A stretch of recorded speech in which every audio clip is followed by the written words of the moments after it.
no coincidence, I guess, that David's debuting when Bruno's returning. Yeah. Bruno, do something for me. I'll help your kid out. There you go. Bruno comes back as commentator. Now, is David just there as a favor for Bruno? Did you feel the kid had any merit on his own? You know what? Real great kid. Okay. Worked his buns off in the gym. How you gonna follow that? How you gonna follow Bruno Sammartino? You need to get in another business. But you know, of course, and so I'm doing the same thing with my own son right now, 24 years old. Go do something else.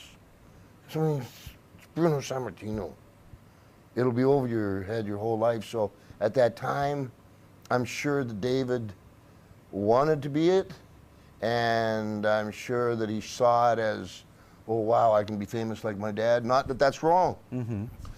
And again, David's a great kid, but yeah, it is a favor because Bruno in the office didn't get along at all. So it was a. What was the locker room perception of David? Was he ever taken seriously by the other workers?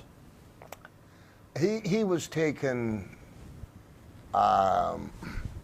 with a certain amount of respect, having to grow up under Bruno for that, and he was a respectful kid.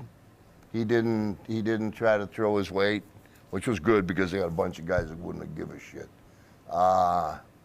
But he didn't have the frame of Dad, and it's sad. There's a lot of second, third generations that, you know, if you're the first one on, it's like, how you gonna beat Moses when he goes parts the Nile? I don't know. You know, it's a tough gig. It's a real thing. It's tough. It's a real. You know, everything we're talking about here. 84. When you're talking about 84, everybody was the real deal.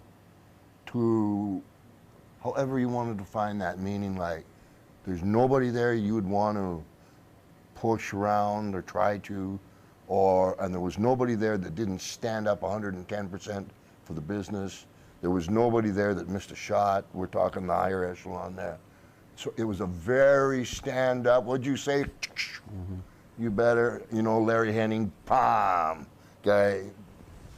Yeah. How'd you get on with Bruno at this time? I loved him.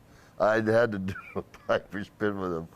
And so he didn't take offense to the Italian stuff? You know what he did? He didn't know what I said. On my way, my car tire got flat, and all the way here it went whop, whop, whop.